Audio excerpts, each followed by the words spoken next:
Just to give a little brief introduction of our panelist, Kayla Ard. She was named the head coach at Utah State, and during the 2019-20 season, she spent 11 games as the team's interim head coach at the University of Denver, leading them to a 7-4 record. Ard brings 10 years of college experience to Utah State. Greg Gary enters his second season at the helm at Mercer. By virtue of 17 wins in 1 year, Gary is tied for the most victories of a first-year head coach. Then you've got Brett Nelson. He just finished his first season at Holy Cross, and he joined the Crusaders after spending the previous 5 seasons on the coaching staff at Marquette University. So, gentlemen and ladies, I guess my first question, and we can make this as conversational as you would like, but my first question is, you had different paths to becoming a head coach. What advice would you give the assistants that are watching of what you did to position yourself to be hired as a head coach? I'll go ahead and start that and say that you try to – I work for guys that allowed me to kind of expand my role. And if they don't allow you, you just got to be persistent, whether that means speaking. Not all head coaches can go to every speaking engagement. So obviously a coach, if you can't go, I'll go in your place, just so you get comfortable doing that, because as a head coach, you are going to have to do that more than you did probably as an assistant, and just keep asking for responsibilities, do them at a high rate. Eventually, I think you're going to be in a position where at least you have a chance to be a head coach. To play off what Greg just said, I mean, I think you got to try to get involved in as many areas as you can, whether it's speaking, radio shows, dealing with donors, whatever it may be. For me, I was, during my 14 years before I became a head coach, I was at all different levels. I was director of operations my first 2 years. I was at the high major level, the mid-major level. So, and I was blessed to be around a lot of different guys with different points of view. So just trying to, take things from everybody and mold them with your personality and what you like, I think is really, really important. Being with Wojo for 5 years at Marquette, he did give me unbelievable freedom to grow, to get my hands involved in a lot of different areas of the program and to really have a voice. So I'm grateful for him to do that. I agree with what those guys are saying, obviously. Definitely making sure that you're working for someone that's going to give you the freedom to grow and learn. And, I've been really fortunate. A lot of head coaches I've been under have really given me a lot of responsibility and let me get involved in, whether it's a budget meeting and you're just sitting there observing or whatever, you're learning, and that way you're prepared when you do get the opportunity. And then the other thing for me is to make sure that these guys understand that you cannot burn any bridges, and you never know who's watching or who might help you later in your career. So it's not really about who you know or who you think you know. It's about who knows you. For me, my first Division I job was like 8 years ago at Troy, and my athletic director there was John Hartwell. Well, he's the one that offered me this job as the head coach at Utah State. So I didn't know he was following my career the whole time. So just making sure that you're staying in contact with people and doing the right things. You just never know who's watching, and making sure you keep those relationships going throughout your career. Here's a question I have. When you became or got the call to have the opportunity to interview and to become a head coach, were you guys looking at that time to be a head coach? Were you pursuing those opportunities, or did someone come after you because they had just recognized your talent? Kayla, you want to start? Sure, yeah. Mine is kind of interesting. Of course, I had aspirations to be a head coach. I wanted to be a head coach, obviously, but wanted to make sure it was the right opportunity. It wasn't just a opportunity. And I think that's really important. I had a few other opportunities previously, and I just didn't think they were the right opportunities. So, of course, in the back of my head, obviously, yes, I wanted to be a head coach, but I wasn't sprinting to that finish line. I was happy at Denver and that, but the way things kind of turned out for me at Denver with taking over as the interim second half of the season, a lot of doors obviously opened for me, and I had a couple people calling me, but yeah, like I said with the AD here, he reached out to me a while back and kind of started vetting me for the job, and I didn't even realize that's what he was doing. I thought we were just talking, being friendly, So So yeah, of course I wanted it, but I wouldn't say I was out there like searching for it, looking for it. But it didn't necessarily just fall in my lap. You know, this is an old relationship that I had, and like I said, John had been following my career, so it kind of came full circle for me. For me, it was a combination of both. I felt I'd been assistant for quite a while.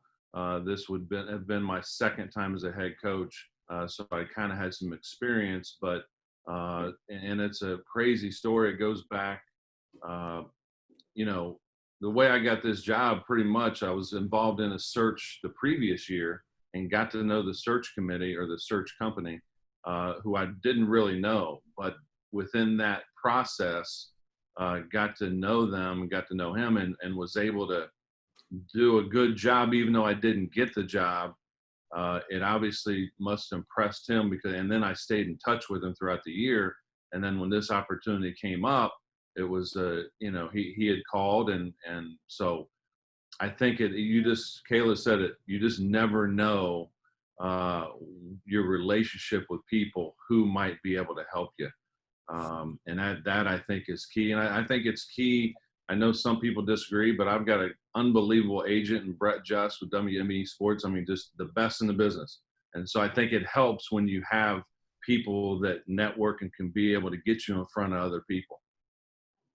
Yeah, I mean, just like everybody on this call, I wanted to be head coach, but I was in a great situation at Marquette. I loved working for Wojo. I love the guys I worked with. I loved our players. But during the spring, I was involved with a couple other jobs. Actually got pretty deep involved with a couple of jobs, and they didn't work out for one reason or the other. So I didn't get this job at Holy Cross. I think I got hired on July the 2nd. So literally, we had bought a house in April in Milwaukee, and I get a phone call from my agent like the last day of June, say, hey, the AD Marcus Blossom, who did a great job with me, wants to talk to you about the Holy Cross job. So it was totally unexpected. I really respected the process that Marcus went through to get to know me.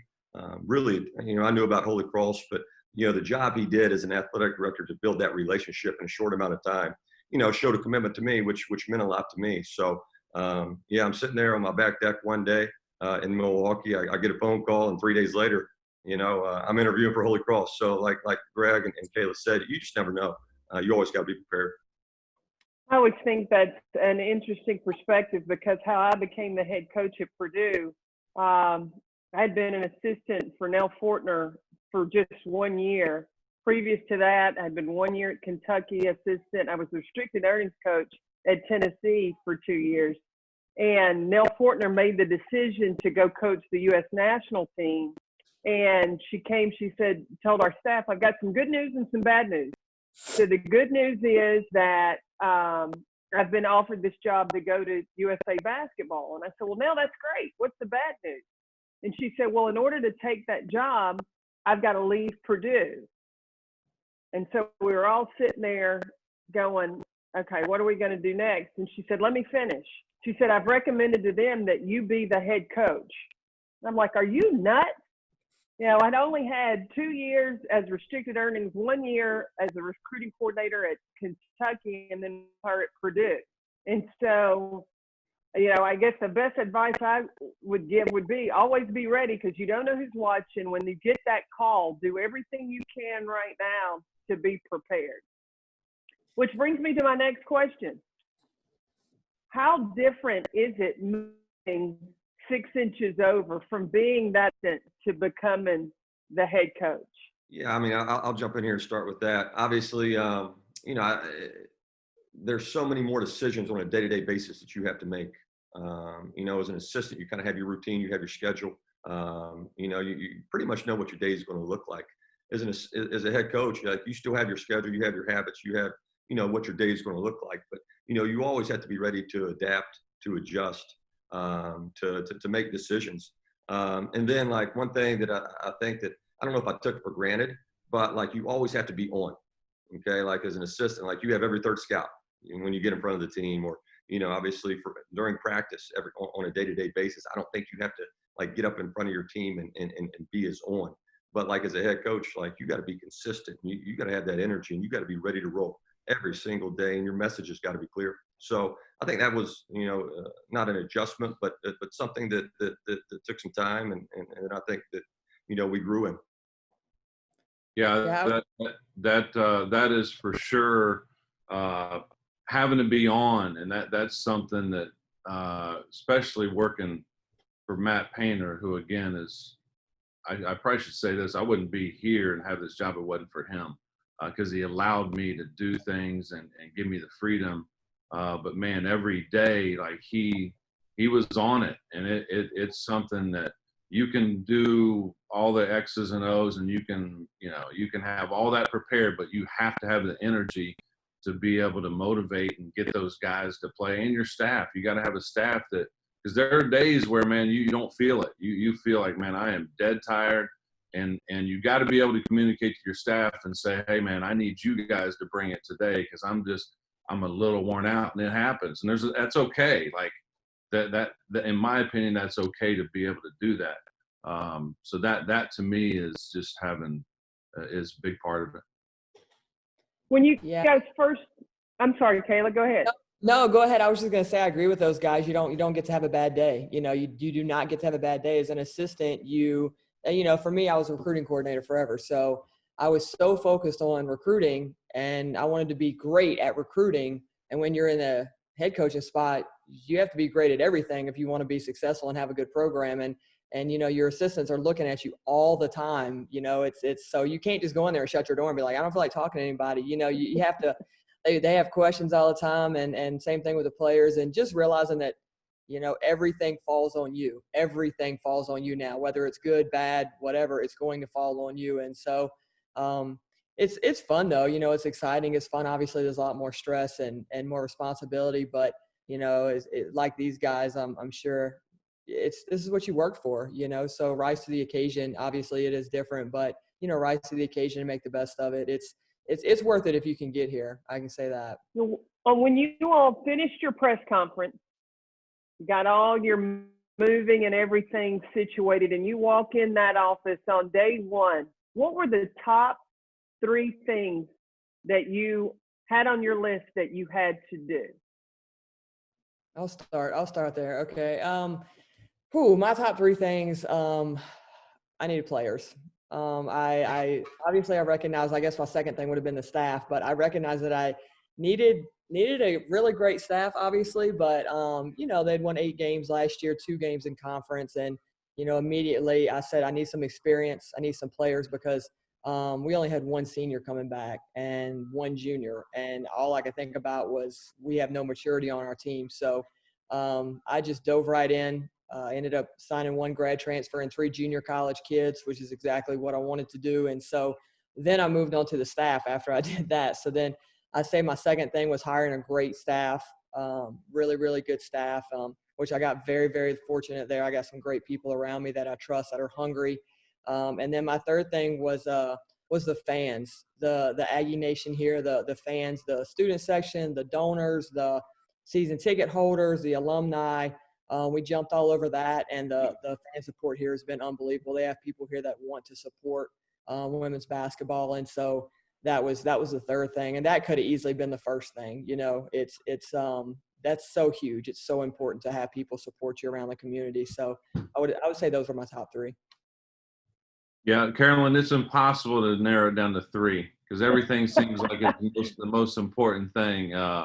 Evaluating is number 1, like getting in, and fortunately we still had days to recruit. So being able to get a feel for what kind of talent you have and put them through some things to see how they'll react.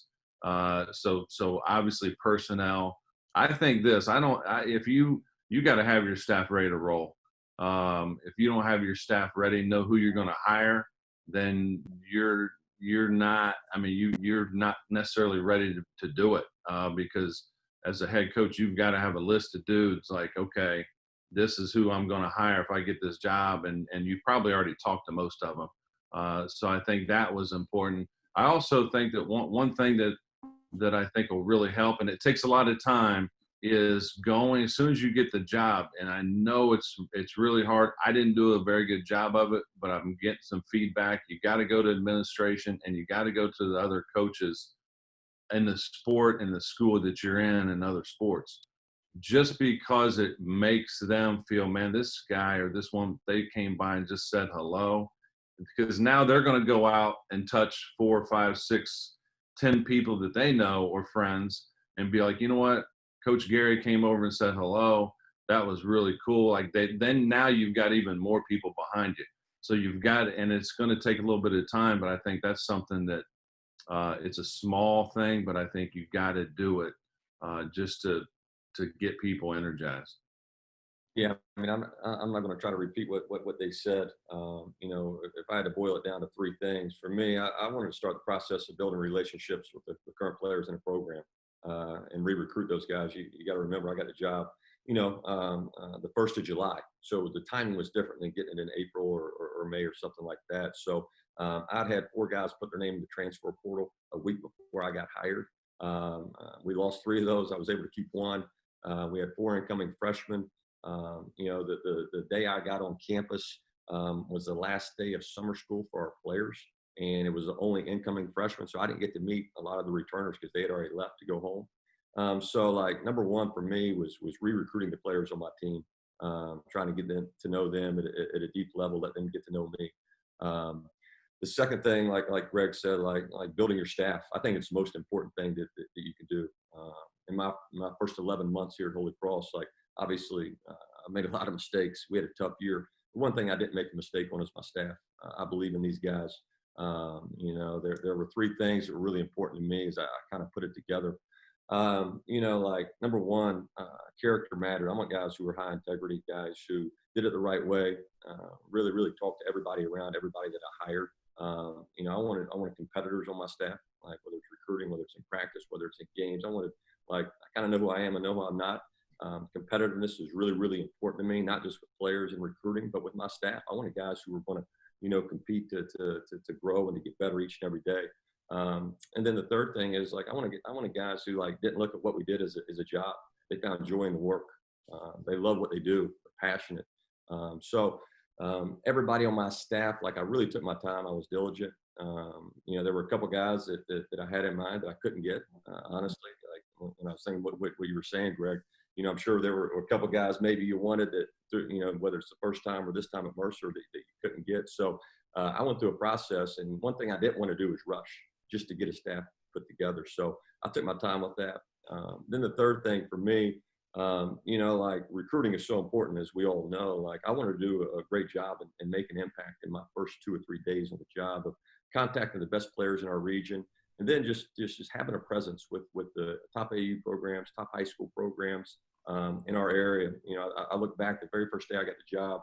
I made a phone call to the coach at Worcester Academy. Like it's 5 minutes from our campus. I didn't know him at all. And that made an impact. We ended up, not saying that's the reason we got 2 players at the end of the day from Worcester Academy, but I know it didn't hurt, you know, making that first phone call and making an impact. So, and then the last thing I think you really have to do is really evaluate your roster. APR issues, are there academic issues? You know, and like I said, I got the job in July. So there were a few things that I kind of had to clean up and help from a academic standpoint as I got the job. But those were the first few things, Carolyn, that I really focused on.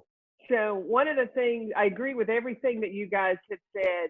And in looking at my experience, I had 2 different experiences. When I was at Purdue, I was able to inherit 2 great leaders.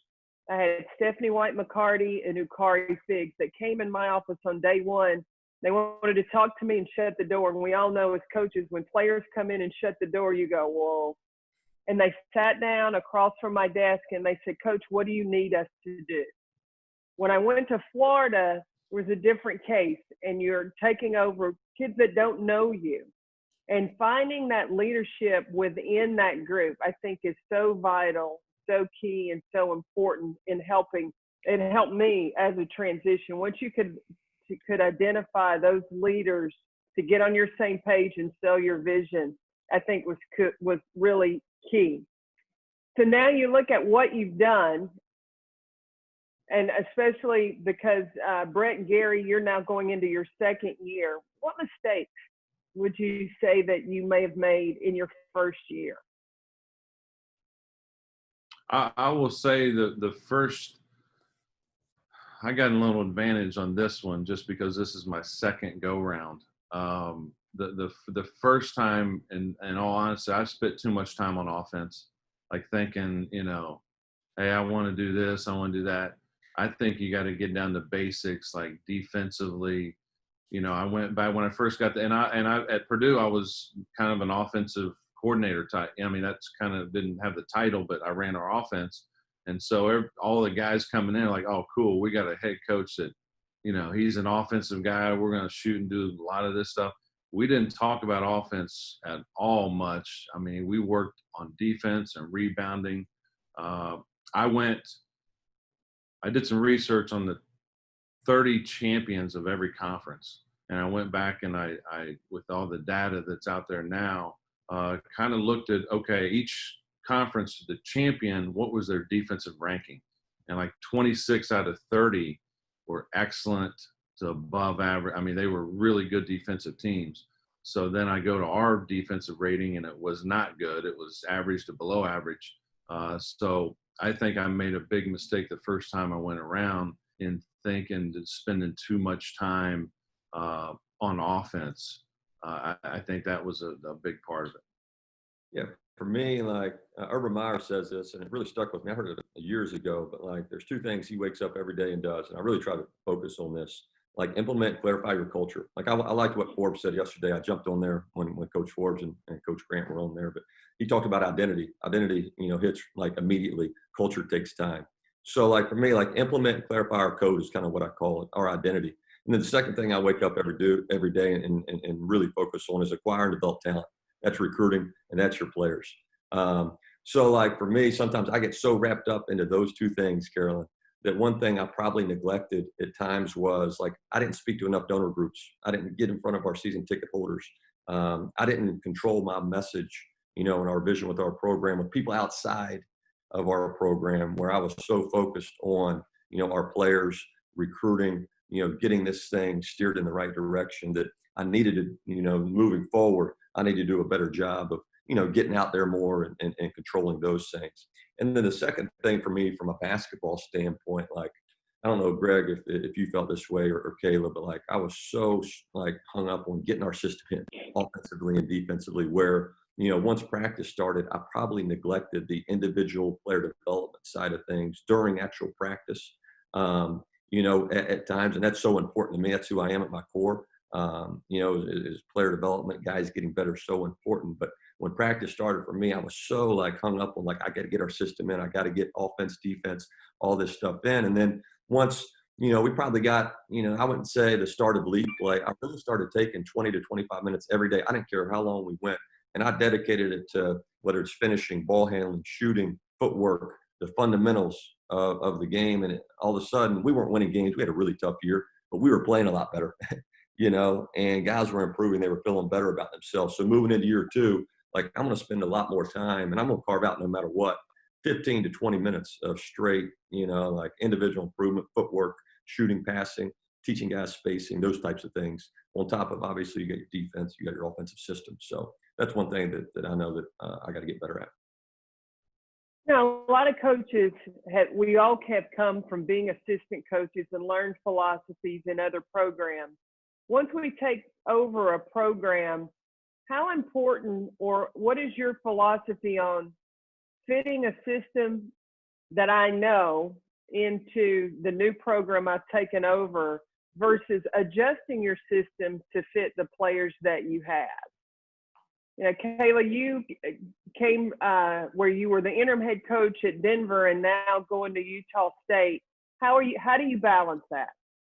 Yeah, for me, so at Denver, kind of like he said, I was the offensive coordinator, so we were already running my offensive system. I'm a big offensive-minded coach. So it was, of course, I come in here and I'm like, oh, this is the system we're running. We've like tweaked it. We've made it so perfect. It's so good. We got all this stuff. And then you get here, of course, yeah, you evaluate your players and these players that are on this team, they're mine. They're my girls, and I wouldn't trade them for anything. I'm excited to have them. But, it's not players that you recruited necessarily for this system. So I think there's a very fine line between being so set in stone, like this is my system, is exactly what we're doing, whether that's offensive or defensively. Maybe I'm not a big defensive person, but maybe you're a coach that really likes to press or whatever, and you come into a program and you don't have the people to do that. You might have to take it back for a year or two until you get the right kids in to do that. So yeah, for me, I guess I'm working through that balance yet. I mean, I haven't even got to meet my team yet, so I can't really tell you if they're going to fit into the system great or not yet. You know, obviously I've watched a ton of film, but you know, I think just watching as much film as you can, seeing how they can fit into it. Do they fit into it? Do you have enough pieces that you can still run your system? And then maybe you have to tweak some things a little bit. So I still plan on running the same offensive system. However, I know that some things are going to have to be tailored back a little bit or maybe changed a little bit to fit the players that we have. And then moving forward, we can obviously kind of get back to how we want to do it as you recruit more and get more, you know, players in that really fit your system. I'll jump in here, Greg. Yeah, I mean, for me, it was a challenge in the aspect of, you know, I wanted to play a certain way. I think you come in as an assistant coach, you get your first head coaching job. Hey, man, we're going to play fast. We're going to play up tempo. We're going to be disruptive defensively. We're going to do all these things. And, you know, my personnel didn't lend to that. So, you know, I had to really, really adjust. And plus, you know, not that one system is better than the other. You know, the previous coach had ran the Princeton offense, you know, and you know, we're not going to run to Princeton, but you know, so like I had to really adjust to my personnel, play a lot slower, run a lot more sets. I like to give my guys more freedom to play and teach them how to play out the concepts versus, you know, run a bunch of sets. So, you know, that was an adjustment, but I think as a coach, that's our job. We have to adjust to our personnel. Like for me this year, I'm going to have 8 new players. We only have 4 returning guys. So, you know, like in my mind, I have a system that I know I want to play. But until I get these guys here and really get to know them, kind of like Kayla said, you know, I'm going to have to make some tweaks and adjustments. I think that happens throughout the year, you know. But for me, like, there's 4 things that are really important. You talk about, like, the way you want to play, but, like, I have to show our guys what maximum effort is. Like, give them examples. Like Forbes talked about, getting loose balls, grabbing the ball with 2 hands. Like, we're going to do our job with maximum effort. So that's something, I don't care how you play, that you can do, and you got to be able to measure that. The second thing is you got to have an unselfish attitude. Like, you got to be a good teammate. You got to play the right way. You got to have good body language. Like, I don't care what system you have to do. So I really focused on those 2 things this year. Practice is everything, and then being on time are the 3rd and 4th things for me in our code. But those first 2 things within our system, I really tried to celebrate when I saw maximum effort, celebrate when I saw unselfish attitudes, especially with the year we had, because we had to try to find anything that we could where we were finding daily improvement. Yeah, I'll piggyback and just say it depends. Obviously, everyone depends on your personnel, but it also the style. Like, our team was a walk it up, played 6 different defenses. So I think you have to be able to teach and what you're comfortable doing, because players are smart. If you try to do something that you don't have experience doing or knowledge of it, I think it's going to come across that, you know, you're just kind of flying by the seat of your pants. So I do think you got to give a little bit, obviously, but you have to, what you really believe in. Like, we weren't a very athletic team, and we shot the ball really well. From an offensive standpoint, it was somewhat easy, but we were limited. But defensively now, I thought, I mean, I was just going to play straight man-to-man, and I stuck with it. Now, we had some dudes out there that, boy, they'd have trouble guarding Doc, you know what I mean, off the dribble. So you can maintain what you believe in, even though at times you might not have the personnel. It is, everybody talks about culture, but it's setting, okay, this is how we're going to play. And believe me, and I'm this way. I had a coach that made me push me so hard. I did things I didn't think I was capable of doing. So I think you got some guys that you don't think can do it. Man, they can. I promise you they can. You've just got to make them believe they can.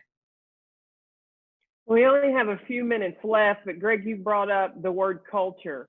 And in forming your culture with your team, do you do it based on rules, or is there a standard? Do you have a rule book? Like, how do you implement defining the culture of your team?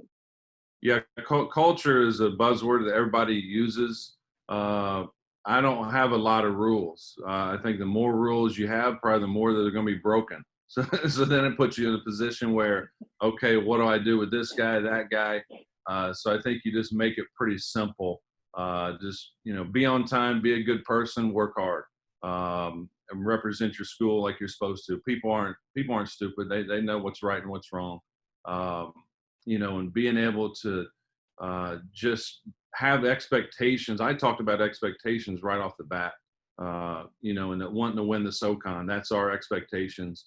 And then following through with just holding them accountable. These aren't ideas that are, you know, off the wall, everybody uses them, but you have to hold people accountable, and be able to have energy doing it, giving them confidence that you can do it. But you have to hold them accountable. You can't talk about culture if you don't hold dudes accountable. Yeah, I mean, accountability is so huge, and culture is action. You know, what are you willing to accept? What do you know, like for me, I think the word consistency is so important. Like as a leader, you talk about culture, identity, whatever it is, man, you got to be consistent with that. Not saying that you don't get more intense or, you know, you don't get more fired up at times, but like there has to be a consistency about you with your actions every single day, which leads to me, I think you got to be where your feet are.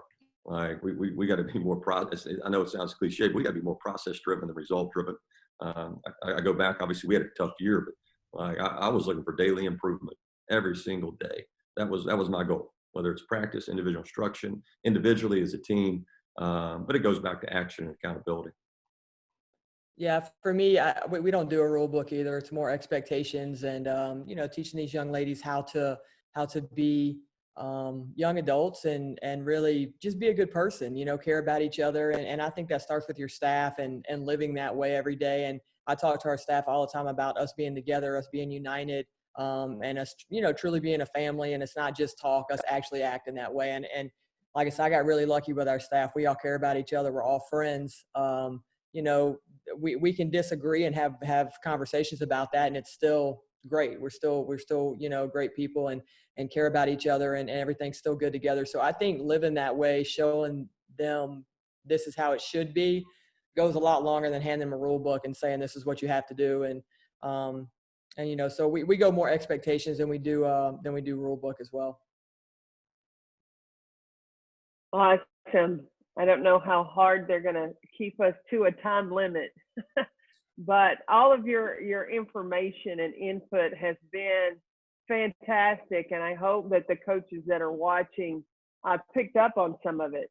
And I am like you when it comes to culture it's an action, and you got to demonstrate it. Can't say one thing and your players see you doing something else. Kayla, you talked about your staff being close, demonstrates how your team can benefit from being close and having each other's back. And I appreciate all of you having my back as we went through this panel discussion. And I really thank you for all of your wisdom that you shared with us today. And I hope everyone has a great day. Thank you.